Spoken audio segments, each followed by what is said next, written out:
Baik, selamat malam. Sekarang hari Selasa tanggal 12 November 2024 ya. Eh, saya kedatangan tamu, sahabat-sahabat dari korban asuransi Wanata Life yang saat ini sudah dicabut izin kalau tidak salah Pak ya. Iya, betul, Pak. Sudah dicabut izin ya Betul, Pak. oleh Iya. otoritas ya. Jadi kita akan coba eh, mendengarkan dan saya akan coba tanyakan beberapa hal terkait dengan kronologis ataupun cerita One Arta Live ya. Oke, baik. Jadi mungkin kalau misalnya boleh Pak Parlian mungkin bisa membuka terlebih dahulu. Silakan Pak Parlian. Selamat, selamat malam Bapak Freddy Pilor dan teman-teman semua, Pak Lu kita, Pak Freddy, Pak Toto, dan ibu-ibu sekalian. Perlu kami sampaikan di sini, Pak Freddy Pilor, bahwa apa yang kami alami sebagai nasabah Wana Arta adalah korban daripada suatu proses peradilan di tempat yang lain, Pak. Kalau boleh saya sampaikan di sini secara jujur dan terbuka, karena semua sudah inkrah, itu atas putusan PT Asuransi Jiwasraya yang sudah inkrah atas kasus Beni Cokro. Jadi tidak semua kasus, tapi hanya di kasus Beni Cokro saja, di mana dampak daripada putusan dari awal itu yang awalnya adalah eh, rekening Wana Arta berupa SID diblokir di bulan Januari 2020 oleh Kejaksaan Agung melalui memanggil para MI yang direstui oleh pengawas pasar modal itu Pak Hussein kala itu. Dalam hal ini OJK Pak ya. Jika Baik. itu yang pertama peristiwa. Kami disurati semua nasabah oleh direktur kami Pak Yanes Latua untuk memberitahukan posisi dan kondisi perusahaan ketika itu untuk mengantisipasi bahwa manfaat mungkin akan tertunda dengan adanya masalah ini. Tetapi ternyata makin berkembang menjadi diblokir Pak. SID-nya diblokir di bulan April. Hasil dari blokir itu meningkat kembali menjadi sita di bulan Juni 2020. Semua ada suratnya. Dan itu berdampak sangat besar sekali karena semua manfaat yang kami harus dapatkan di tiap bulan itu menjadi tertunda. Kemudian hasilnya melalui peradilan di Pengadilan Negeri Jakarta Pusat melalui 029 untuk perkara Beni Cokro itu putusan Pengadilan Negeri nomor tanggal 20 Oktober 2020 itu menyatakan bahwa kasusnya itu dirampas oleh negara, termasuk di dalamnya adalah SID-nya Wana Arta. Nah, sejak itu nilainya sekitar 2,4 triliun diputuskan. Padahal di awalnya itu saat diblokir itu sekitar 4,9 triliun. 4,9, kemudian menurun lagi 4,7, dan terakhir ketika ketok palu tanggal 20 Oktober itu menjadi 2,4 triliun. Seharusnya 2,7, tapi yang diketok 2,4. Nah, 300-nya itu masih ada. Itulah yang kami kemarin para nasabah melakukan aksi damai kepada Kejaksaan Agung untuk meminta perhatian bahwa sebenarnya putusan di pengadilan negeri kala itu melebihi petitumnya yang 16,8 triliun. Tetapi diputuskan ketika itu kalau nggak salah 18,2. Sehingga seharusnya ada kelebihan pengambilan kerugian negara atas putusan tersebut. Nah, kami menyadari bahwa apa yang sudah diputuskan dan apalagi sudah inkrah, memang secara hukum tidak mungkin menjadi kembali begitu. Tapi ini kan masalahnya adalah menghadapi dana nasabah, dana banyak orang, ya, yang kami percayai bahwa aset yang ada di Wana Arta itu adalah dana daripada kami semua yang memberikan premi kami berupa premi single premi Pak. Jadi premi kami adalah produknya adalah mirip dengan asuransi apa namanya penerimaan ASN berupa pensiunan. Nah, seperti itu, Pak. Jadi setiap bulan kami mendapatkan nilai tertentu yang diperjanjikan Oke, sesuai dengan baik Pak kontrak. Paulian. Sebentar. Terima kasih untuk awalan ya. Kalau misalnya boleh saya tahu nama produknya apa Pak? Nama produk asuransi yang dibeli dari Wana Arta. Oke, ada dua produk kala itu adalah eh, Wall Invest dan Wana Saving Plus. Wana Wall Invest ya. Invest ya. Invest dan Wana Saving Plus. Wana Saving Plus ya. Untuk Oke, Wall Invest itu produknya mirip sekali dengan deposito, Pak. Dia bulanan.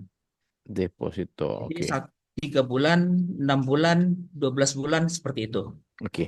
Untuk Sebentar. Wana Saving Plus Hmm, produknya itu tahunan, Pak. tahunan. Menghitungnya Oke, 12 bulan, 24 bulan, 36 bulan, dan seterusnya. oke, baik. Sebelum saya tanyakan lebih jauh, saya ingin coba sekedar untuk menjelaskan terkait dengan Wana Arta Life ya. Saya sendiri pernah ketemu dengan Ibu Evelina Petrika sebagai Ketua AAJI pada waktu itu. Ya, dan kemudian juga dulu saya sempat jadi nasabahnya Wana Arta Life ya.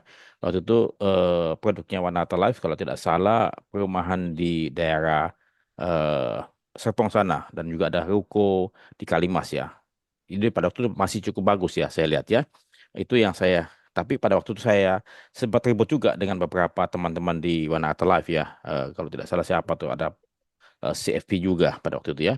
Nah, Bapak Ibu tahu kan bahwasannya kalau asuransi itu tidak dijamin oleh lembaga penjamin simpanan ataupun juga mungkin belum ada lembaga penjamin polis ya. Betul Pak ya? Jadi tidak dijamin ya.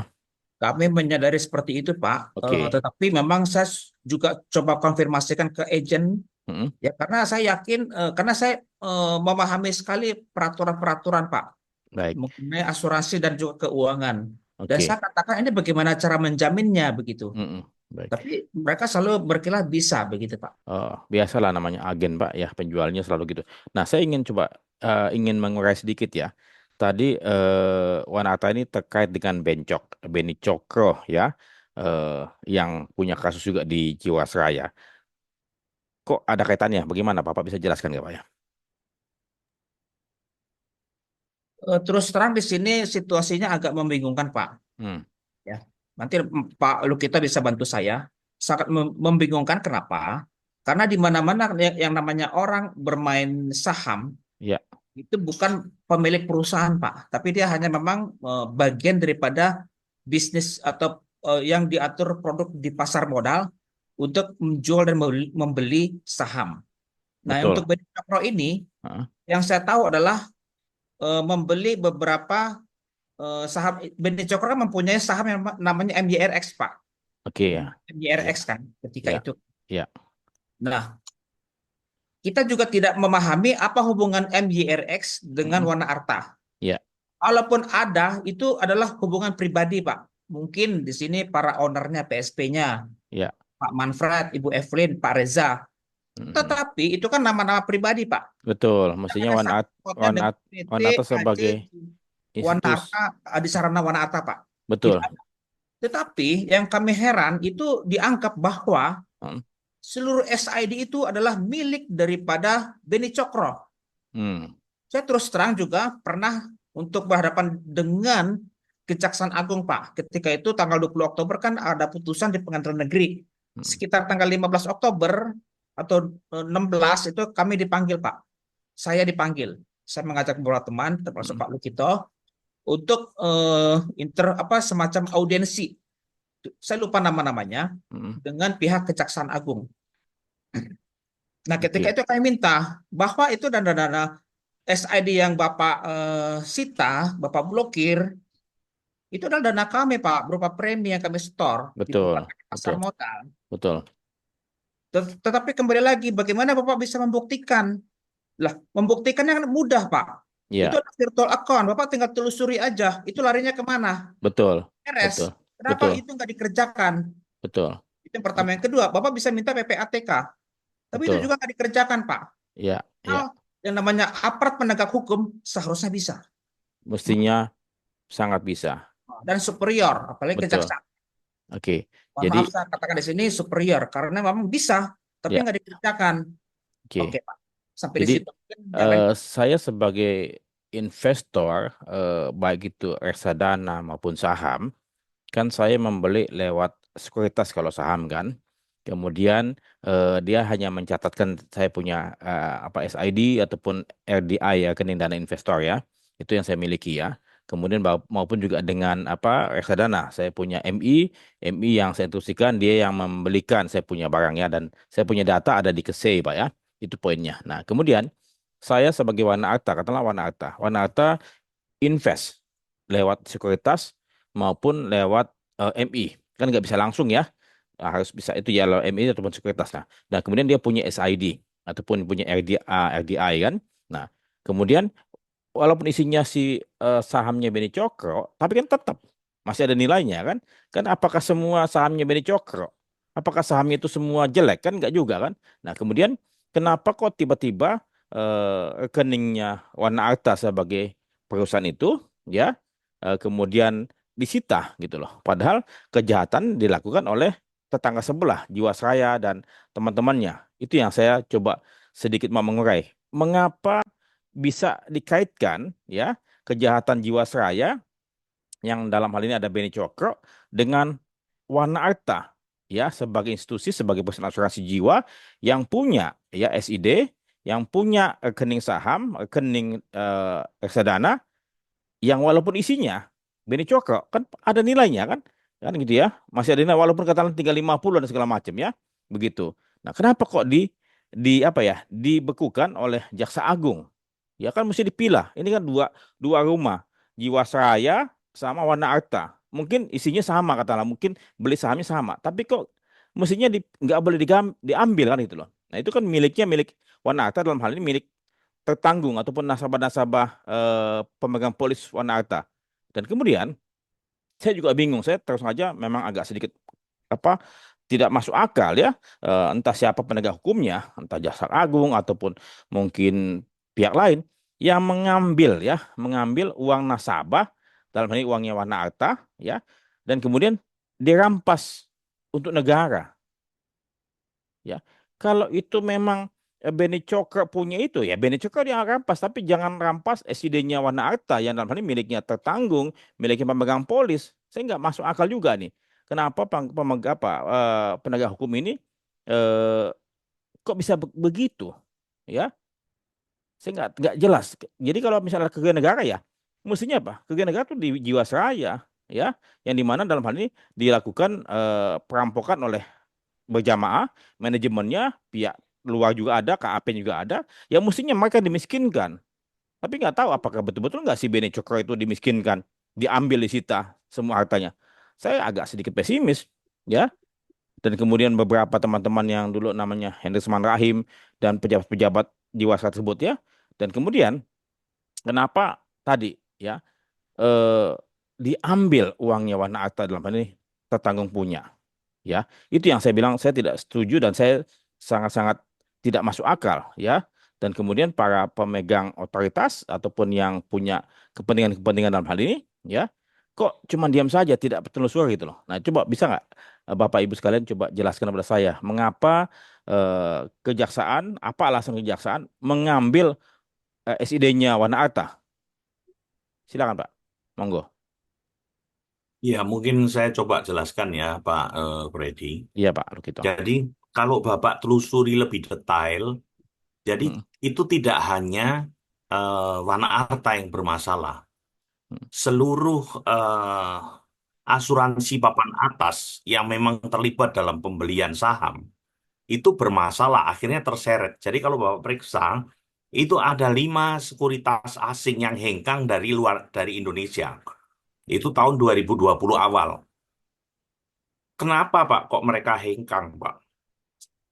Karena dia menghadapi kasus yang sama, yaitu seluruh SID-nya disita. Kenapa kok begitu? Karena ini simpel sekali Pak pemeriksaannya. Siapapun orang itu, siapapun SID itu, asalkan dia punya MYRX, itu langsung seluruh sahamnya disita Pak oleh negara. Konyol. Ya, itu konyol dan sangat menyakitkan karena saya juga punya kawan yang punya SID secara pribadi, juga mengajukan sidang keberatan di Pengadilan Negeri Jakarta Pusat. Hmm.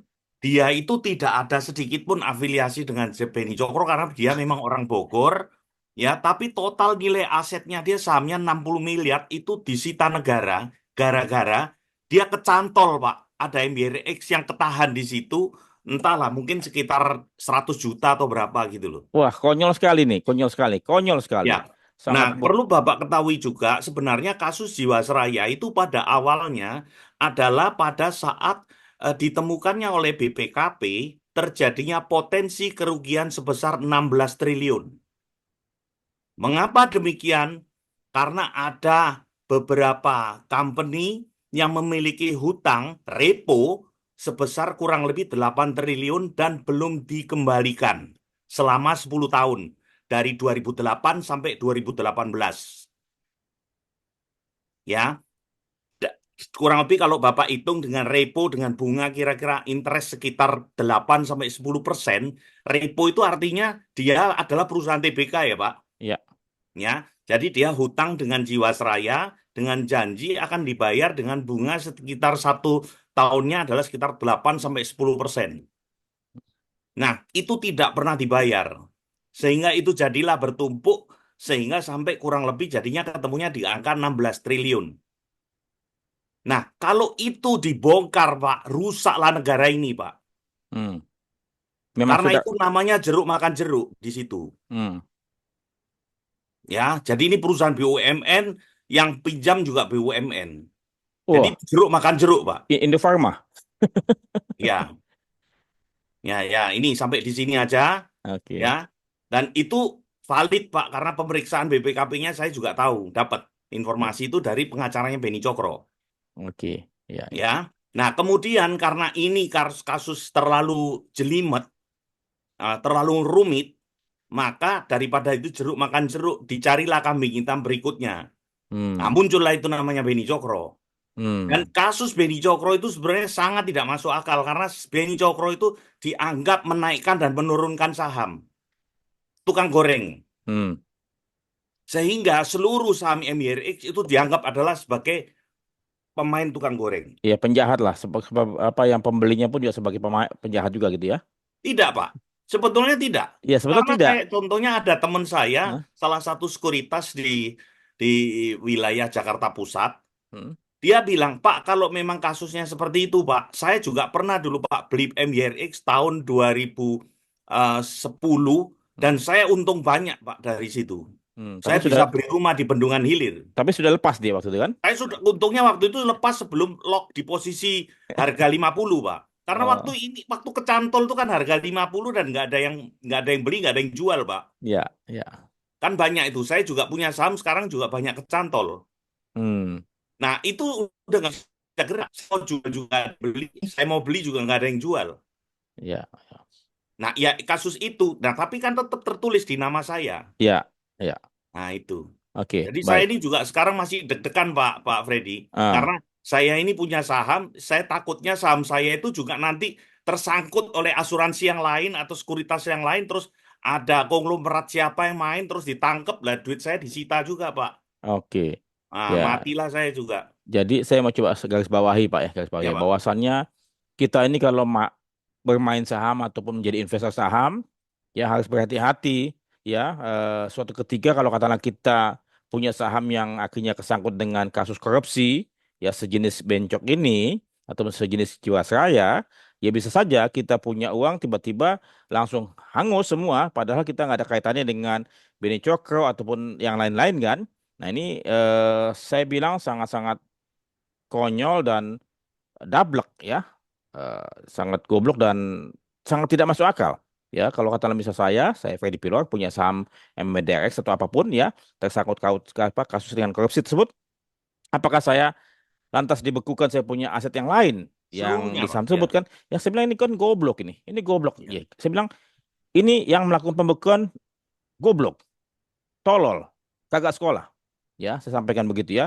Ataupun juga mungkin mereka ya istilahnya karena mentang-mentang punya kuasa hukum rimba, ya maka tekan aja udah. Jadi rakyat yang saat ini yang saya bilang tidak Ya, punya kuasa, tidak punya akses ke pemerintahan, tidak punya akses ke DPR segala macam, akhirnya ya, tersangkut. Kalau katakanlah kita mungkin punya akses ke partai politik yang kuat dan kemudian punya akses ke pemerintahan, mungkin kita punya rekening saham, ya ya, baik-baik saja gitu loh. Ya mungkin kita suka jual kan gitu. Tapi kalau katakanlah kita sebagai orang yang tidak punya akses apapun, hati-hati kalau kayak gitu ya, tidak boleh kita bermain-main ataupun apa ya. Akhirnya saya pun juga takut sebagai pemain saham atau pemegang saham ya, begitu untuk beberapa aset ya gitu loh. Nah, jadi itu yang satu hal yang saya pikir mungkin perlu didengar oleh para masyarakat luas supaya ya, hati-hati kalau bermain saham.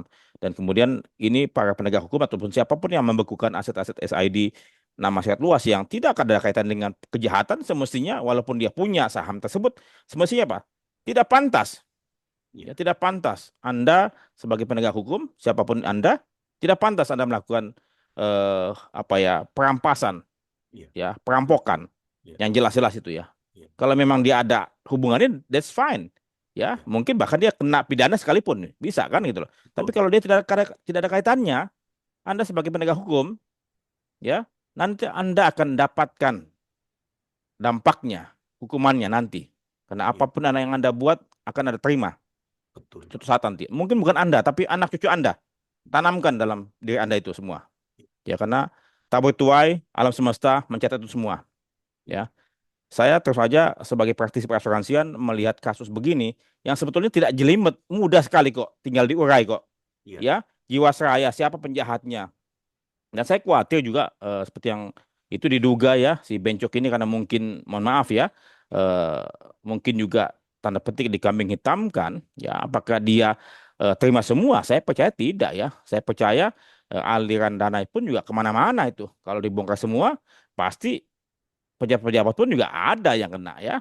Tapi karena ya sudahlah, lu diem aja lah, lu diem aja supaya apa, lu punya hukuman, gua kurangi dan segala macam. Ntar nanti di sana gua kasih fasilitas lah. Kayak mungkin mungkin begitu ya, saya nggak tahu juga ya. Ya itu ya, kita punya tebak-tebakan saja ataupun pikiran saja. Tapi saya tidak menerima eh, tindakan yang tidak masuk akal dari penegak ya, hukum hal tersebut ya.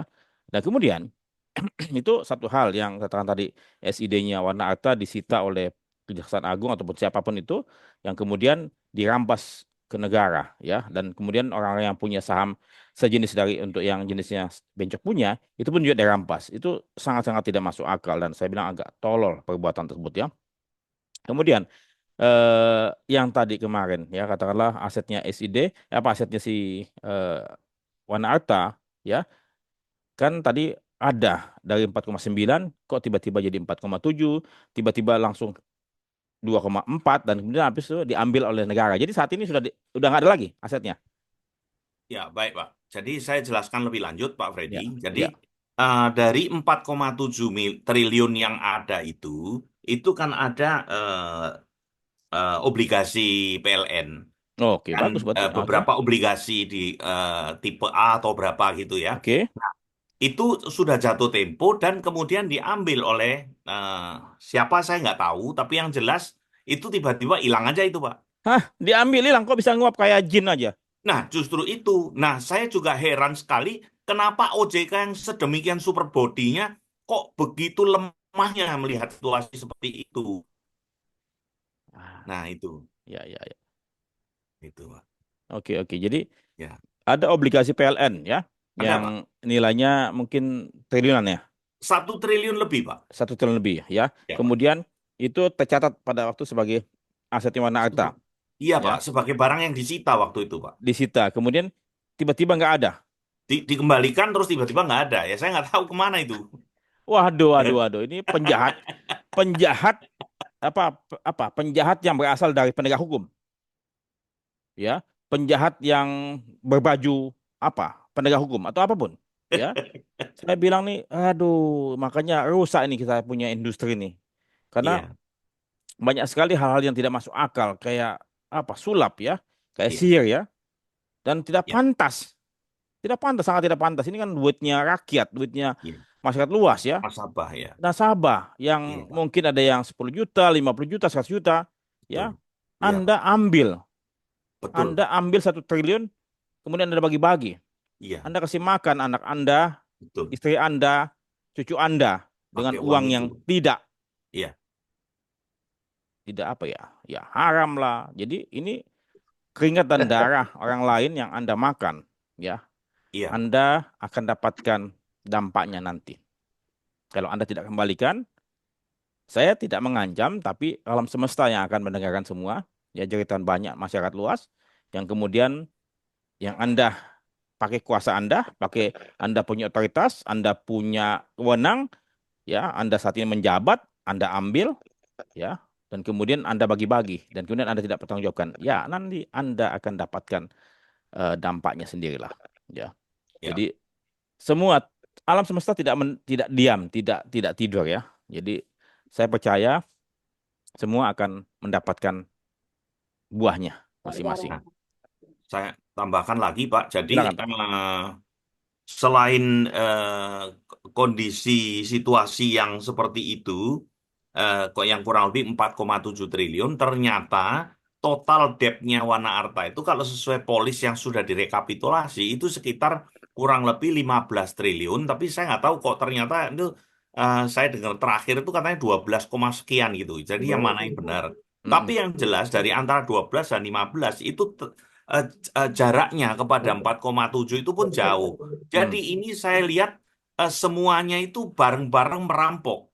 Siapapun itu merampok. Jadi negara yang rampok, ya aparat negara yang rampok, itu pengurus PSP-nya Wan Arta yang rampok, semua ngerampok. Dan saya sampai pernah ngomong sama OJK, dari semua kejadian ini saya menjadi belajar bagaimana untuk menjadi perampok di Indonesia. Itu kan buruk sekali, Pak. Sangat buruk. Berapa puluh orang ini kita itu meninggal, Pak, gara-gara suffer, Pak, menderita sekali gara-gara kasus ini, Pak. Gila, Ya gila, itu, Pak. gila. Sedih, Pak. Oke. Ya, Silakan Pak, ada yang mau tambahkan? ya, Suaranya Pak Freddy mic-nya tertutup. Pak Freddy mic-nya tertutup. ya. Saya Freddy juga Pak, kebetulan Pak. Ya silakan Pak. Nama kita sama ya Pak ya. Ya saya sangat sependapat ya dengan pencerahan yang Bapak sampaikan tadi. Ya kan, kalau mereka mempunyai rasa takut ya, rasa khawatir ya, masalah seperti tabur tuai atau hukum karma, mereka tidak akan melakukan itu. Tadi Bapak menyampaikan itu suatu perbuatan yang tolol, bodoh. Kalau menurut kami bukan hanya tolol dan bodoh, Pak. Itu adalah arogansinya kekuasaan ya, yang dalam tanda kutip patut diduga ya, untuk menutupi kebutuhan-kebutuhan daripada APBN ataupun apa namanya, saya juga tidak tahu, sehingga mengorankan kami yang para nasabah Wana Arta, yang sudah saya sampaikan juga bahwa kami ini nasabah Wana Arta, bukan nasabah Jiwasraya Ya, seperti Pak Freddy tadi sampaikan kan ya. Jadi kaitannya itu kami tidak bisa menerima Pak. Kalau kami nasabahnya Jiwasraya, ada kemungkinan kami bisa memahami ada salah kelola ya. Pada waktu kami ngomong ponzi Pak di OJK, Mm-mm. kami ditegur Pak. Kenapa? Jangan ponzi, bilang aja salah kelola. Nah, kalau saya to the point, Pak, itu Ah, ponzi, Pak. iya, Gali lubang tutup lubang. Dapat dana premi dari nasabah baru untuk membayar yang lama. nasabah lama, ya, manfaat dan ataupun kewajiban. Terus begitu, Pak, bergulung dari tahun 1974, Pak. Oh gitu, oke. Nah, kami para nasabah membeli asuransi itu untuk kebutuhan kami di hari tua, Pak. Mayoritas nasabah yang menjadi korban itu adalah para lansia dan pensiun, Pak. Waduh, Ya, kami berani membeli itu karena ada sesuatu yang menjamin kami seperti institusi lembaga keuangan yaitu OJK.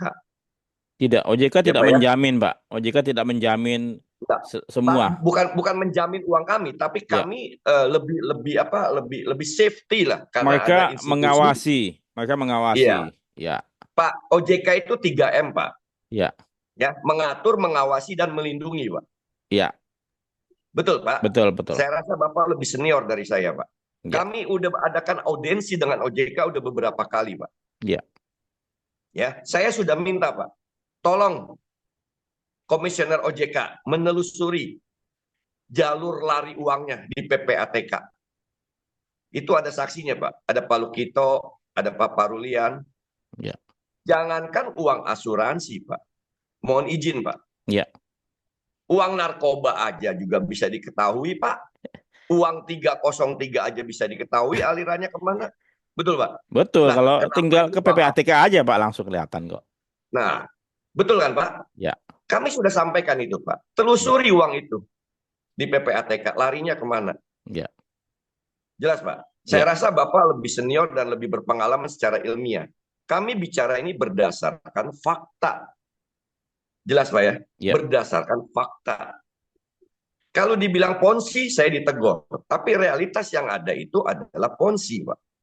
Ya, gali lubang, tutup lubang. Kenapa mesti dimarahi kalau memang itu faktanya kok? Nah, ya, saya kan ngomong terus terang ya, Pak ya. Ah. Saya ditegur. Mungkin ada saksi itu 2 orang itu. Bukan ponzi, bilang aja salah kelola. Gitu. Jadi saya juga kemarin saya kan ada pertemuan juga, Pak. 5 Ya. orang, Pak, dengan OJK, Pak. Ya, Ya kan? 5 orang itu saya sudah ngomong, Pak. Nah, masalahnya mohon izin, Pak, bukan menuduh, Pak. Jadi patut diduga. ya. Patut diduga. Bahasa hukumnya patut diduga ada Indikasi. konspirasi, Pak. Ini Saya konspirasi. tidak bisa bicara kolaborasi, Pak. Ya, Kalau kolaborasi itu konotasinya positif. ya, Tapi kalau konspirasi, patut diduga itu berdampak negatif, menghasilkan sesuatu yang negatif. ya. Kami kemarin aksi, Pak, Mm-mm. ke Kejaksaan Agung. Karena uang itu ada di Kejaksaan Agung, Pak. Oke. Kami, maaf ya, mohon izin, kami sering demo, Pak, aksi ke OJK. Tidak berdampak positif, Pak, buat kami nasabah. Ya, kami ke Barreskrim, banyak nasabah yang ke Barreskrim, Pak, bikin LP. Yang 4 tersangka aja sampai hari ini masih wajib lapor, Pak, 2 kali seminggu. 4 tersangka itu namanya Yanes Matulwatua, Daniel Halim, Yosef Meni, Terry Kusuma. Setiap hari tertentu, Pak, seminggu 2 kali, itu lapor ke Barreskrim, Pak, lantai 5, Pak. Lapor nggak lama, isi buku di buku double folio bergaris, ya, ketemu dengan Ibda siapa, saya nggak mau sebut namanya, ya Pak ya. Nggak lama dia pulang, Pak. Dia pulang, gitu. Jadi selalu P19, Pak, nggak P21, Pak. Ya kan, itu yang lapor dengan institusi lembaga hukum yang sah, kepolisian. Baik, Pak. Sebentar. Ya, saya ke OJK, kami bukan saya. Kami ke OJK tidak menghasilkan berdampak positif, Pak, buat kami. Baik, Pak. Okay. Jadi kami kemarin tanggal 7 kami mengadakan aksi ke Kejaksaan Agung. Ya, jadi ada beberapa statement yang sudah kami sampaikan dan hari ini kami mengirim surat, Pak, ke Kejaksaan Agung untuk minta waktu audiensi dengan Bapak Jaksa Agung ataupun Jampitsusnya, Pak, untuk menjelaskan masalah seperti yang Bapak sampaikan lah. Aneh, konyol, arogansi ya terhadap perampasan uang-uang kami untuk dalam tanda kutip menanggulangi kebutuhan-kebutuhan yang kita tidak ketahui. Tadi Bapak bilang kan mungkin aja juga bisa Beni Cokro menjadi satu kambing hitam. Kita kan tidak tahu. Betul. Nah, kebetulan kan dari saya seperti itu, Pak. Kasihan, Pak, sudah ada 11 nasabah, Pak, yang meninggal. Baik. Aduh. Ya? Nanti ya kembali lagi alam semesta akan mencatat itu semua dan kemudian maka semua akan mendapatkan buahnya. Ya. Nah, oke, baik. Jadi yang tadi saya coba tanyakan, terima kasih Pak Freddy ya, mengenai tadi uangnya Wana Arta ya itu dirampas ataupun diambil ya untuk negara, entah alasan apapun ya. Kemudian tiba-tiba ada obligasi yang 1 triliun tidak ada ya. Kemudian tadi ada Ibu Lersiana sampaikan PLN kalau memang bayar obligasi jatuh tempo bisa memberi kesaksian bayar ke Wana Arta lewat bank. Saya nggak tahu bagaimana siapa yang megang tuh apa dia punya utangnya obligasinya. Nah kemudian yang saya juga bingungnya lagi, oke. Sebelum itu saya bahas itu hati-hati, Wall Invest produk asuransi Dwiguna yang harusnya ada jaminan dari asuransinya. Begini, saya mau coba jelaskan sedikit ya. Produk asuransi jiwa itu ada 4 ya. Asuransi jiwa berjangka, term life yang hanya ada proteksi, kalau mati dibayar, kalau nggak mati nggak dibayar. Ya, kemudian ada namanya whole life ya, itu asuransi jiwa seumur hidup yang menjamin proteksi sampai usia 99 tahun. Kemudian nanti kalau hidup di usia 99 ada dana tunainya tapi nggak besar. Itu memang bukan buat investasi tapi hanya sekedar untuk memberikan suatu dana ya, suatu dana untuk bagi yang ahli waris lah ya. Dan kalau misalnya yang meninggal ya sudah itu dapat uang uang pertanggungan ya.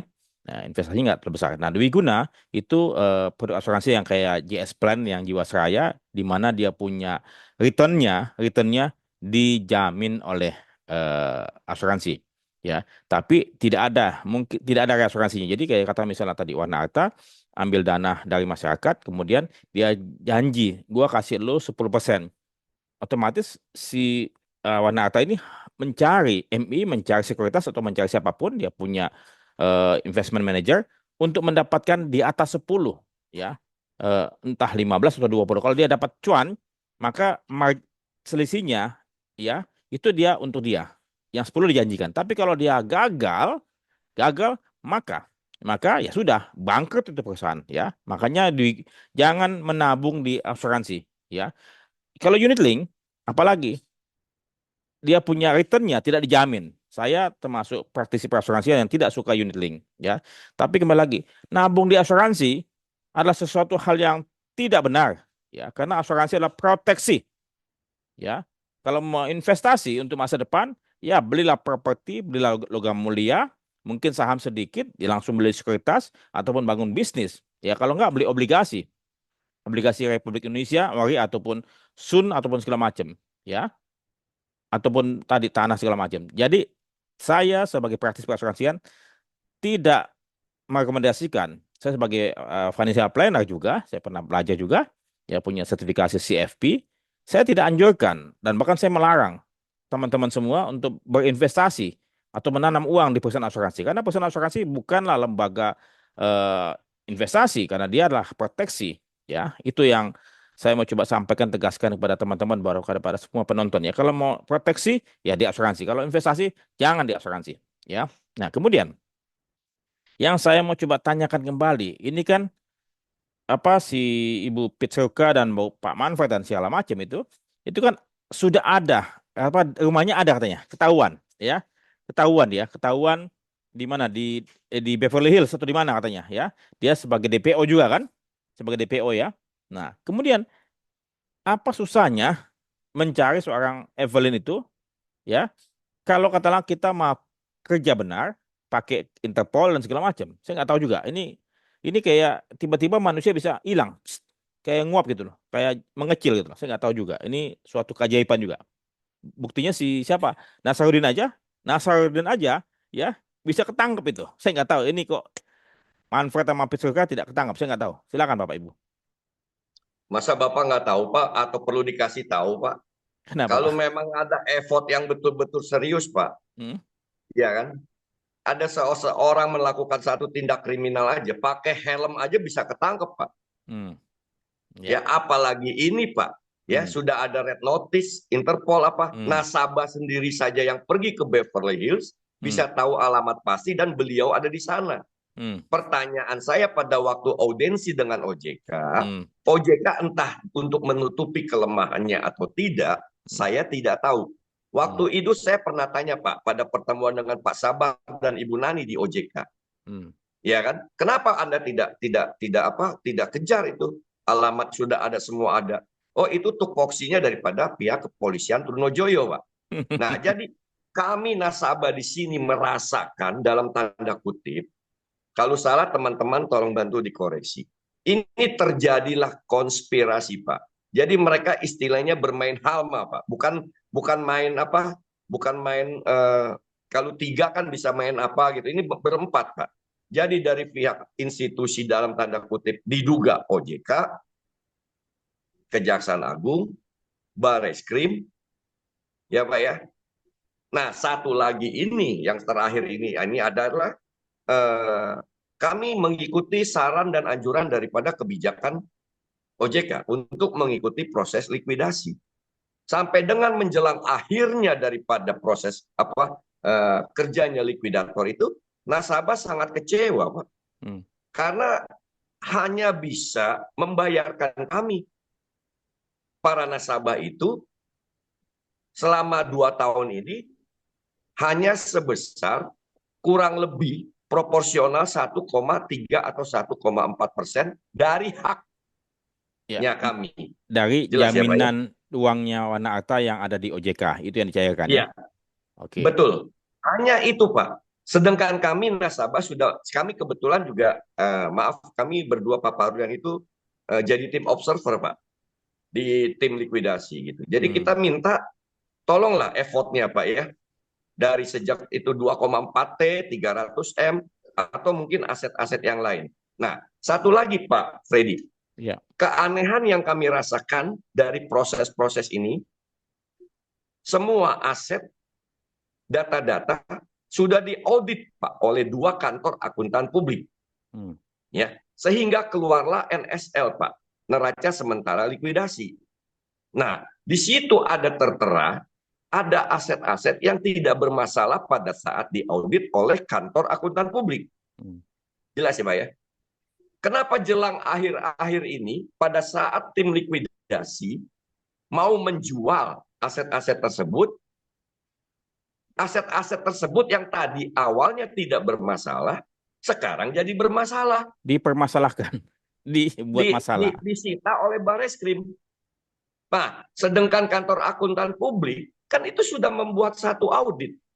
Kantor akuntan publik sah secara hukum yang sudah disumpah, kevalitan, integritas, dan kredibilitasnya bisa dipercaya. Kenapa sekarang aset-aset yang tadi awalnya diaudit oleh kantor akuntan publik, ada 2 Pak kantor akuntan publik, ya, sehingga menerbitkanlah NSL, yaitu kewajiban neraca sementara likuidasi. Di situ tercantum Pak, kewajiban yang harus dibayar oleh PSP.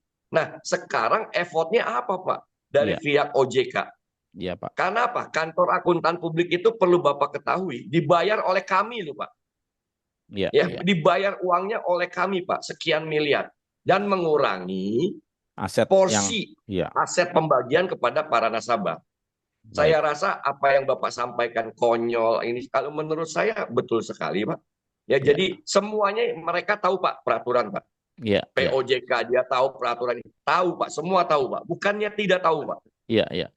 Bukan tidak tahu, tapi masalahnya apakah mereka itu bisa menjalankan tupoksi tanggung jawabnya seperti yang tertera di undang-undang ataupun di peraturan. Itu saja Pak. Terima kasih Pak. Dilanjut yang lain Pak. Iya. Oke, saya coba tegaskan lagi atau mungkin saya mau garis bawahi ya, tadi kembali lagi mereka berdua ataupun bertiga yang di Wana Arta pemiliknya itu yang sebagai orang DPO, kemudian alamatnya tahu ya, orang yang mungkin jauh lebih jelas ya, tapi kenapa tidak bisa diangkut ke Jakarta? Itu yang saya bingung ya. Kenapa tidak bisa diangkut ya? Dan kemudian aset yang Wana Arta yang begitu ada yang mestinya dibagi kepada pemegang polis ya, tapi kok tiba-tiba raib ya? Karena mungkin mereka saat ini sedang berpesta pora mengambil haknya rakyat atau pemegang polis ya, seperti halnya di Bumi Putra ya, seperti halnya juga di tempat-tempat lain ya. Karena perusahaan ini mau tutup ya sudah, ada yang katakanlah kita bisa coba pergunakan, manfaatkan ya sudah. Nah, mengenai konspirasi tadi saya mau coba tegaskan ya, konspirasi bisa saja ada, tapi saya tidak mau menduga, saya tidak, karena saya beberapa teman-teman juga di mana di otoritas saya juga ada ya, jadi saya percaya ini sudah level tinggi ya, sudah level tinggi, dan kemudian juga pasti beberapa level-level tertentu yang punya akses lah, yang punya kuasa ya, entah mereka saling melindungi ataupun saling menutupi atau apapun, saya nggak tahu persis ya, tapi ini masalahnya masalah yang sangat pelik dan ini sudah beyond ilmiah, di atas nalar, di atas akal sehat ya, di atas akal sehat, di atas ilmiah, teknis asuransi ya. Yang saya lihat memang ada kejahatan di atas kejahatan. Itu yang saya lihat ya.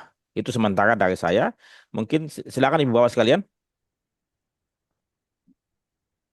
Silakan Bapak Ibu yang ingin diskusi di sini. Silakan Ibu Pauline, Ya, Pak Yohen, silakan. kedengeran Pak Rulian ya. Nah, ya Ya, gini Pak, saya juga PP ya, jadi saya juga ingin sedikit memberikan informasi juga. Ini sebenarnya menurut saya satu hal yang sangat luar biasa aneh.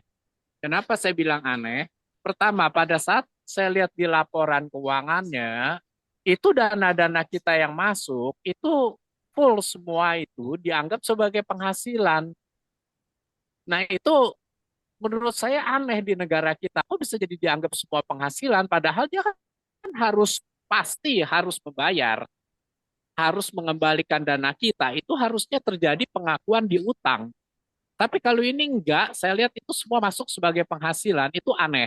Ya, terus kedua, mengenai kekecewaan, kalau menurut saya kita sangat luar biasa kecewa dengan tim likuidasi karena selama 2 tahun ini kalau kita perhatikan ini di luar dari unsur dana yang dikembalikan cuma 1,4% yang tadi dibahas oleh Pak Freddy Handoyo ya. Tapi saya ngelihatnya, loh ini kok cuma bersifat administratif.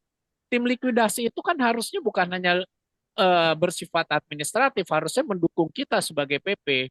Kenapa saya bilang administratif? Selama 2 tahun ini saya hanya melihat pekerjaan dari tim likuidasinya ini adalah hanya untuk mengumpulkan data kita semua, lalu mengambil uang atau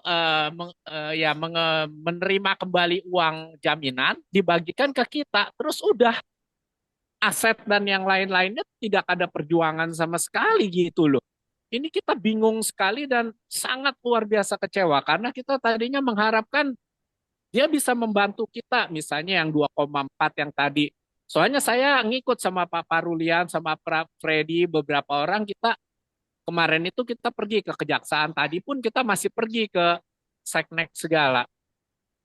Jadi saya juga bingung, kok jadi kita yang kerjakan gitu loh. Harusnya kan ini tim likuidasi, buat apa ada tim likuidasi kalau hanya administratif gitu. Nah, mungkin Bapak bisa memberikan satu masukan dan penjelasan ke kami juga gitu, Pak. Baik, Terima kasih, Pak. terima kasih Pak Yohen. Ya, terima kasih Pak Yohen. Jadi mengenai tim likuidasi, ya kan tim likuidasi ini kan sesungguhnya ditunjuk oleh PSP ya, oleh PSP, kemudian juga disetujui oleh pihak otoritas ya. Kemudian semestinya mereka yang sistemnya mengadministrasi, kemudian juga eh, memperjuangkan ya, mengembalikan hak-haknya pemegang polis ya dari hasil penjualan tersebut ya. Itu semuanya dibuka secara lengkap, secara luas ya. Saya pun juga pernah pernah bukan belum pernah menjadi tim likuidasi, tapi pernah dimintakan oleh beberapa teman. Tapi saya bilang saya mau kerja kerja benar, ya. Saya tidak mau apa ya memanfaatkan apa posisi tersebut hanya untuk mendapatkan keuntungan. Dan mestinya tim likuidasi itu gajinya tidak besar. Karena kenapa? Karena ya ini dari remah-remah gitu loh, dari kesulitan-kesulitan orang tuh ya. Jadi hasilnya tuh mestinya gajinya nggak sebesar eksekutif ya, karena ini membantu ya. Tim likuidasi adalah membantu orang-orang yang susah untuk mendapatkan haknya kembali yang tinggal sedikit itu mestinya. Dan saya nggak tahu tim likuidasi yang ada di Wana Arta apakah mereka profesional dan berani mengatakan tidak ya kepada pihak-pihak lain dan berani mengatakan ini mestinya haknya pemegang polis bukan hak Anda. Mesti begitu. Nah, sehingga saya khawatir tim likuidasi yang ada di sana, saya khawatir mungkin ya tidak bertindak sebagaimana mestinya. Ya, saya khawatir Pak ya. Saya nggak tahu siapa di tim likuidasi di sana, tapi itu hanya dugaan saya, ya, dugaan saya. Kemudian pertanyaan Ibu Yanti Santosa, Pak Freddy melihat NSL Wana Arta sangat tidak mencukupi untuk bayar kepada PP. Betul ya, karena tadi cuman berapa? Cuman sekitar 2 sekian T, itu pun juga sudah hilang kan. Nah, kemudian apakah ada saran atau solusi praktis bagi kami? Ya, terus aja kembali lagi. Ini risiko yang paling pahit ya, yang paling pahit yang mesti dihadapi. Yang pertama, saya sarankan kepada Bapak Ibu sekalian, ya, satu, satu ya, jaga kesehatan pikiran Bapak Ibu sekalian. Itu dulu, ya, kesehatan Bapak Ibu sekalian sangat penting, ya, sangat penting. Kita tidak ada gunanya kita kembali uang kita, tapi kita sakit ataupun makan mati, nggak ada gunanya. Ya, nggak ada gunanya. Bahkan disesali oleh kita punya keluarga dan anak cucu kita. Ya, jadi yang pertama kali kita harus sehat pikiran kita dan jaga kebugaran tubuh ya, fisik ya. Kemudian sambil tetap bekerja apapun yang kita lakukan saat ini untuk mencari nafkah ya, sambil berusaha untuk bisa mendapatkan kembali. Tapi kalau saya lihat secara sekilas ya, kemungkinan peluang untuk mendapatkan kembali, mohon maaf, saya pahitkan saja. Mungkin sudah tidak ada lagi. Ya, tidak lagi. Karena tadi semua pihak-pihak yang punya kuasa, punya wewenang dalam kasus ini, saya nggak usah sebutkan namanya, ya, mereka bertindak ya di luar nalar, di luar naluri, di luar nurani, ya. Itu yang saya lihat dan makanya saya minta kepada ibu bapak sekalian, satu, bukannya saya eh, memupus apa meniadakan bapak punya harapan, tidak ya, tidak ya. Tapi tetap bagaimanapun juga bapak punya pikiran, kesehatan bapak, jiwa bapak, fisik bapak jauh lebih mahal. Ya, buat apa kita punya dunia semua tapi kita kehilangan nyawa? Nggak ada gunanya. Ya, jadi sebagai seorang yang beragama, ya, saya minta bapak ibu sekalian tolong jaga kesehatan, ya, jaga pikiran. Kemudian bapak tetap melanjutkan kehidupan untuk mencari nafkah, apapun itu. Ya, ini cobaan, ya, cobaan yang sangat-sangat besar dan mungkin tadi ada beberapa yang sudah meninggal dunia.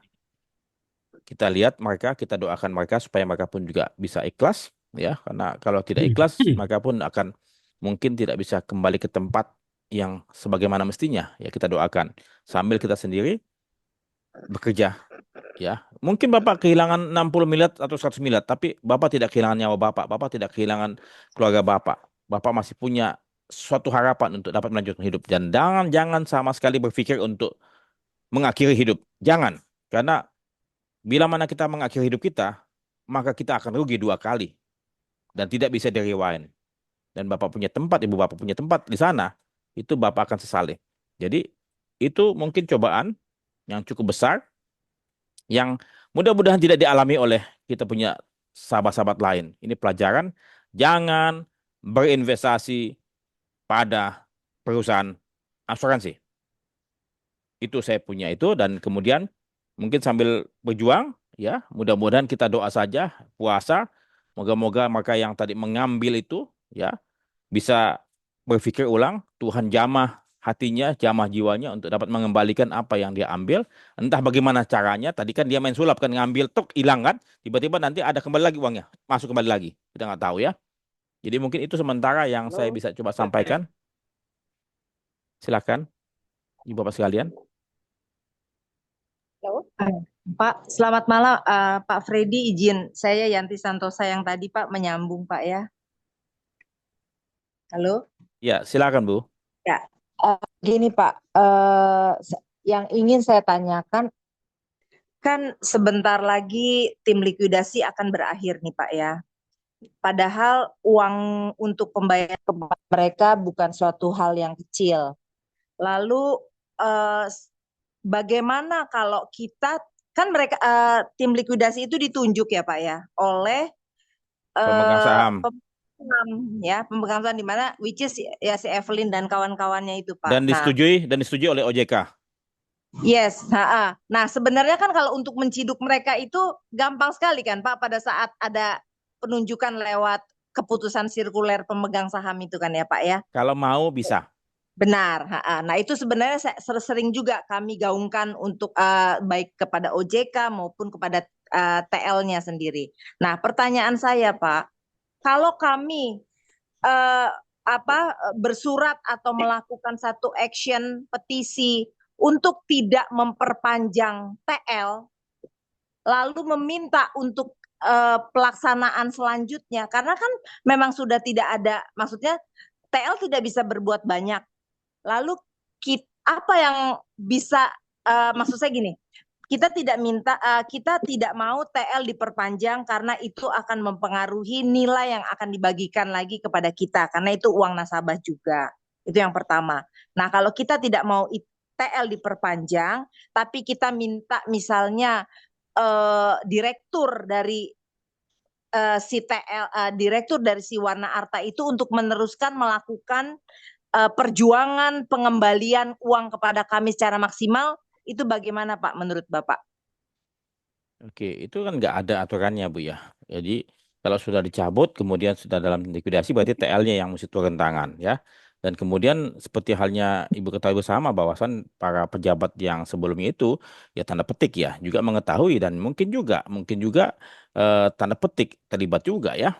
Makanya mereka kan mesti lapor kan ke Barreskrim kan, atau mungkin juga mereka nggak tahu, tapi ya ini skenario konspirasi tadi ya. Ya saya nggak tahu. Tapi sebagai eksekutif mesti tahu ya, sebagai direktur segala macam itu tahu. Dan kemudian tadi ada keuangan perusahaan yang sebetulnya dari dulu yang sudah tidak bagus, tapi kok tadi ya Pak Freddy bilang ponzi ya, kok baru ketahuan di tahun ini kan begitu lama ya. Saya nggak tahu juga bagaimana sistem pengawasannya dari zaman Kementerian Keuangan hingga saat ini ya. Buktinya Jiwasraya laporan keuangannya bagus, tiba-tiba seketika langsung anjlok kan itu loh. Saya nggak tahu juga ini saya bilang salah di mana? Mungkin bukan salah bunda mengandung ya, bukan ya. Tapi salah kita mengasuh anak kita ya. Nah, kemudian bagaimana TL-nya ini dipecat, diselesaikan? Ya, tidak ada aturan hukumnya. Maksud tidak ada tupoksinya bahwasan TL-nya selesai, kemudian direktur yang lama didudukan lagi untuk mengusahakan. Tidak ada. Jadi bagaimanapun juga TL itu yang tetap mesti melakukannya. Tapi kemudian kalau tel ini tidak berfungsi, tidak berdaya, nggak ada manfaatnya, tidak ada gunanya, dan kemudian uangnya juga dari mana lagi, ya? Nah, jadi pikiran kembali, kalau misalnya memang tidak ada manfaatnya, kenapa mesti dibayar kembali kan? Mesti kalau seseorang digaji, pembantu rumah tangga ataupun ART pun juga kan digaji kan harus ada manfaatnya, harus ada gunanya. Kalau nggak ada gunanya, ya selesaikan aja kan gitu loh. Itu yang mesti dipikirkan supaya jangan sampai malah beban pemegang polis ya yang semestinya mendapatkan lebih banyak malah kehabisan karena membayar TL. Ya, mestinya ada suatu planning kapan selesai. Kalau misalnya memang nggak selesai, nggak bisa selesai karena saking rumitnya, saking memetnya persoalan tersebut, mesti apa? TL angkat tangan. Ya, kan dia sudah tahu kalau ke depan tuh menghadapi tembok yang begitu besar, yang punya kekuasaan, ya sudah. Mohon maaf, saya tidak sebagai profesional saya tidak bisa menyelesaikan karena saya melawan pejabat, melawan penguasa. Hasilnya apa? Ya udah percuma. Berarti mundur aja TL-nya. Mungkin begitu, Bu Yanti. Betul tadi Bu Yanti Santosa ya. Ya, ya, Pak. Tapi ya idealnya begitu Pak. Tapi saya rasa dia nggak mungkin mengundurkan diri lah. Ini kan lumayan juga. Ya tapi kalau nggak ada gunanya buat apa? Ya, maksud saya maksud saya apa langkah yang perlu kita lakukan gitu Pak? Karena kan penunjukan ini kan dari PP Pak gitu. Maksudnya pemegang saham PS, Ya. shareholder, bukan kita dari sebagai pemegang polis itu Pak. Ya, sekarang yang bayar TL siapa yang bayar TL? Duit nasabah. Iya, dari mana? Dari kantong mana? Dari duit nasabah yang lagi di ini likuidasi. Nah itu kita nggak tahu, benar-benar nggak tahu. Pokoknya Hmm. itu bukan dari uangnya megang saham, no. Ya, mestinya buka. Saya Silakan. boleh izin bicara, Pak. Silakan, Pak. Nah, kebetulan kami ini tim observer, Pak, berdua dengan Pak Parulian. Ya, Pak ya. Nah, jadi kami sempat terlontarkan kata kepada ketua tim likuidasi, Pak. Saya bilang kalau menurut peraturan POJK, Pak,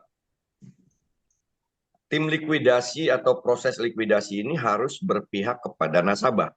Undang-undangnya ada Pak di pasal Ya, 28 Pak POJK, semestinya Pak, ya. demikian. Betul, Pak. Ya, itu ada Pak undang-undangnya. Jadi dia harus berpihak bila terjadi sengketa ataupun masalah.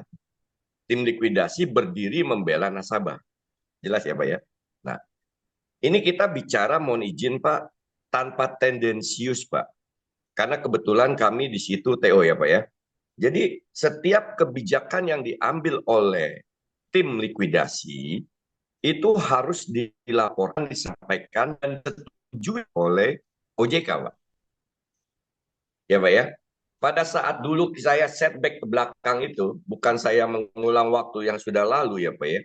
Waktu itu tim likuidasi sudah membuat satu choice sebelum pembayaran. Itu ada 3 opsi, Pak. Voting yes, no, or abstain. Ya, Pak ya? Yes, no, or abstain. Karena melihat dana yang akan dibagikan tidak terlalu besar. Ya, bagi yang yes itu harus dibayar. Bagi yang no, berarti kan tidak diterima, Pak, pembayaran dari likuidasi, ya, Pak. Ya. Yang abstain, saya sudah rapatkan, Pak, dengan tim likuidasi, itu kita anggap no. Jelas, Pak, ya? Nah, jadi saya sudah rapat tuh, Pak Parulian juga sudah tahu waktu itu. Untuk yang no dan abstain, dana tersebut dibagikanlah kepada nasabah yang sudah berani mengambil decision Yes. yes. Betul, Pak. Supaya nilai yang diterima nasabah itu walaupun kecil, tapi tidak sekecil yang sekarang, Pak. Paham ya, Pak ya? Nah, jadi sekarang ini masih ada dana tersisa, Pak, di kisaran di atas 20 M, Pak. Lebih. Uang itu tidak diterima oleh nasabah yang memang tidak mau menerima pembayaran dari proses likuidasi. Ya, Pak ya? Ya. Itu faktornya banyak, Pak. Ya, ada yang dibilang terlalu kecil, ada yang bilang lebih baik jangan diambil, kamu kan lagi ikut upaya lain. Betul ya, Pak ya? Jangan ini, jangan itu. Jadi ada sekitaran, kalau nggak salah yang kami tahu itu sekitaran 20 sampai 25 M, Pak, dana itu. Yang nantinya akan dikonsignasikan di Pengadilan Negeri Jakarta Selatan, Pak. Ya, jadi saya sudah usulkan berulang kali kepada tim likuidasi, bahkan saya mau ketemu dengan OJK. Saya bilang sama Pak Hafardi dengan Pak Parulian untuk mengupayakan agar uang yang tersisa itu dibagikan saja kepada nasabah yang dari awal-awalnya sudah bersedia menerima pembayaran dari proses likuidasi. Nah, akhirnya, Pak, ya aturannya tinggal aturan lah, Pak. Betul kan? Nah, akhirnya uang itu tetap harus diwajib mutlak dititipkan di pengadilan. Saya tidak tendensius, Pak, terhadap itu, Pak. Katanya bisa 30 tahun lah, ini, itulah. Pak, seperti yang Bapak ketahui ya, Pak ya. Itu uang tunai loh, Pak. Uang berupa barang aja bisa lenyap, hilang. Apalagi yang uang tunai, Pak. Saya tidak menuduh, Pak. Ya. Ya, Pak. Daripada itu nanti dititipkan, dikonsignasikan, alangkah baiknya lah membantu nasabah yang sudah lansia. Tadi kan Bapak bilang, kesehatan nomor 1, Pak, harta kekayaan. Betul ya? Kalau saya lihat kata-kata Bapak ini seperti seorang hamba Allah. Terlalu baik sekali, Pak, nasihatnya. Terima kasih ya, Pak. Ya, jadi saya tabur tua ya, Pak, kita pahami semua gitu. Jadi saya pikir ini Bapak sepertinya memberikan nasihat yang sangat bijak. Masalahnya kita ketemunya terlambat, Pak. Tapi tidak ada yang terlambat di mata Tuhan, Pak. Iya, Bapak ketemu kami terlambat. Ya, Bapak tapi bilang ya kita yang penting kerja. Pak, kerja apa, Pak? Umur 65, 68, 70, Pak. baik, Pak. Saya bisa jelaskan nanti. Bisa. Saya percaya Tuhan akan memelihara kita. Nah, ya. iya. Pasti akan pelihara lah. Percayalah, Pak. Kalau kata kita mencari cara, mencari kesukaan kita, hobi kita, kemampuan kita mau capek, ya, entah bikin apapun itu, pasti Tuhan akan buka jalan. Pasti, Pak. Pak, burung pipit saja diberi makan, Pak. Bunga bakung berkembang. Masa kita umat yang dikasihi Allah tidak diberi makan? Amin. Amin. Jadi itu, Pak. Habis, Pak. Betul. Nah, sekarang tadi mengenai 25 miliar ada di pengadilan. Nah, itu mungkin dari aturannya tidak bisa dibagikan kepada nasabah yang menyetujui untuk pengembalian ya, tapi tetap ditahan itu ya. Tapi kemudian apakah akan hilang atau bagaimana ya, kita tidak tahu lah ya. Sekali lagi, saya ingin coba menyampaikan kepada Ibu Bapak sekalian, silakan pesan-pesan Bapak Ibu sekalian untuk disampaikan di sini, entah kepada siapapun ya, supaya mudah-mudahan mereka mendengar semua. Dan kemudian mungkin pesan-pesan juga buat kepada masyarakat luas Indonesia luas ya, yang sebagian besar masih awam dengan asuransi. Silakan disampaikan pesan-pesan Ibu Bapak sekalian supaya pengalaman Bapak Ibu sekalian adalah pengalaman yang sangat berharga bagi kita semua ya. Silakan Ibu Bapak sekalian. Monggo. Malam Pak Freddy. Malam Pak Toto. Monggo Pak. Iya Pak. Eh, Seperti kita ketahui bahwa yang sudah terjadi ini begitu carut-marutnya dalam penyelesaian maupun dalam dari sejak kejadiannya itu udah semuanya begitu kacau balau. Dan ini sudah pasti mempengaruhi industri asuransi. Pasti. Yang saya yakin Pak Freddy juga mengetahui mungkin ada berapa persen industri asuransi turun gitu Pak. Iya. Dan setahu saya juga banyak eh, masyarakat yang sekarang menjadi lebih antipati terhadap keinginan untuk membeli asuransi. Kecuali jelas-jelas asuransi tertentu lah. Iya. Ya. Nah, apakah pemerintah nggak aware gitu Pak? Bahwa yang terjadi ini akan membuat industri asuransi makin terpuruk. Ya, saya pikir pasti pemerintah tahu. Tapi masalahnya apa yang terjadi oleh pejabat-pejabat yang mungkin dulu ada kontribusinya yang hal ini bisa terjadi, itu tetap terlindungi atau mungkin belum tersentuh penyelesaiannya terhadap mereka. Nah, saya percaya dengan adanya podcast yang Pak Freddy adakan, ya, dan dengan pengetahuan yang Pak Freddy miliki, mungkin juga bisa push secara sosial media atau podcast yang ada itu bisa membuat hal ini menjadi lebih lebih jelas di mata pemerintah untuk harus diselesaikan gitu Pak. Baik. Dan dukungan dari Pak Freddy sangatlah kami harapkan Pak. Baik Pak Toto. Terima kasih Pak Toto atas penyampaian Bapak. Bapak punya curahan.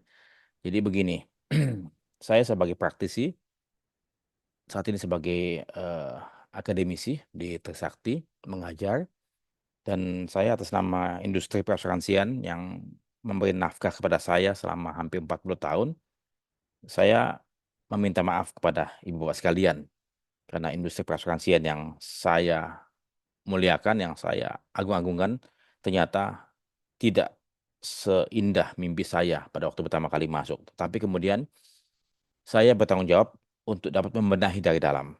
Salah satunya adalah tadi ini membuat podcast ini untuk dapat menyiarkan, memberitahukan, walaupun nanti saya sudah mati, ini masih akan ada ya. Tapi kemudian tadi industri perasuransi ini kan sedang tidak baik-baik saja, sedang mengalami distrust ya, tidak mengalami kepercayaan yang menurun, merosot sekali. Dan kemudian pemerintah tahu, pemerintah paham bahwa industri perasuransian sedang mengalami kehancuran. Tetapi kemudian pemerintah diam-diam saja. Mengapa? Saya akan coba garis bawahi. Ya. Jiwasraya adalah miliknya pemerintah, badan usaha milik negara, heritage semenjak kita belum merdeka, ya, dimiliki oleh Kementerian BUMN dan Kementerian Keuangan. Itu kan pemerintah negara. Dan kemudian dalam saya punya podcast, Pak Mahril sudah memenangkan inkrah bahwa Jiwasraya harus bayar nih kepada Pak Mahril dan OCK Ligis. Sudah diputuskan oleh pengadilan negeri dari putusan apa yang sederhana ya. Tapi kemudian apa yang pemerintah lakukan? Tidak patuh kepada hukum. Ya, Jiwasraya karena dimiliki oleh BUMN, BUMN ini adalah pemerintah, tidak patuh pada hukum. Kalau katakanlah tadi pemerintah sendiri tidak patuh pada hukum, kepada siapa lagi kita mau percaya? Makanya pada waktu itu saya sangat mengagungkan. Kalau beli asuransi pakai plat merah saja, tidak mungkin bangkrut. Tapi nyatanya pemerintah mendiamkan Jiwasraya bangkrut. Semestinya mereka tinggal bail out saja, 16 triliun. Ya, apa sih susahnya buat pemerintah 16 triliun? Padahal korupsi begitu banyak di mana-mana. tutup dan kemudian apa? Industri ini baik-baik saja. Dan kemudian untuk yang kayak kasusnya Asabri, kemudian Warna Arta, kemudian Kerasan Live, ya itu semestinya bisa apa ya? Kalau katakanlah kita mau lakukan dengan baik, saya percaya kita bisa melakukan itu tersebut dengan perlahan-lahan untuk mengembalikan kepercayaan. Tapi kembali lagi, memang pengawasan, pemeriksaan itu memang perlu.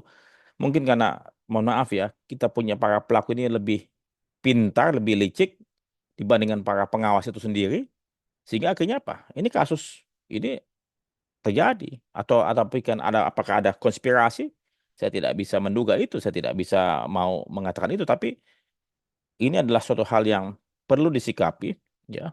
Dan kemudian pemerintah tidak bisa kita harapkan, tidak bisa kita harapkan. Jadi yang mesti menjaga kita punya harta ataupun kita punya keluarga hanya diri kita sendiri, ya, hanya diri kita sendiri.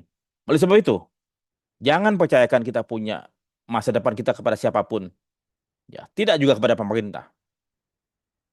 Jadi jagalah baik-baik apa yang kita miliki saat ini untuk kita pakai pergunakan untuk kita mengisi waktu-waktu kita sampai kita dipanggil pulang. Ya, mungkin begitu sementara tadi Pak Toto, jangan mengharapkan pemerintah. Dengan tegas saya mengatakan pemerintah tidak bisa kita harapkan. Begitu Pak Toto. Terima kasih Pak Toto. Pak Freddy Pilor, Iya, izinkan saya menyampaikan sesuatu karena di sini podcastnya akan global Indonesia dan juga seluruh dunia, dan di sini juga kami sudah mendapatkan presiden yang terbaru, presiden ke-8 Pak Presiden Prabowo. Yanto, Ya, dan juga Bapak Gibran Raka Buming Raka sebagai wakil presiden. Dan kami berharap sangat besar sekali kepada pimpinan-pimpinan negara kita ini untuk memperbaiki keadaan Indonesia, keadaan rakyat Indonesia, keadaan seluruh rakyat Indonesia. Itu yang disampaikan pada pidato Pak Prabowo, bahwa ingin mensejahterakan, bahkan akan membereskan masalah korupsi dan segala macam. Nah, melalui media ini saya menyampaikan kepada Bapak Presiden Prabowo Subianto untuk kiranya membereskan masalah ini melalui pihak Kejaksaan Agung yang kami sudah kerjakan untuk melakukan aksi damai. Aksi damai, kita bukan demo.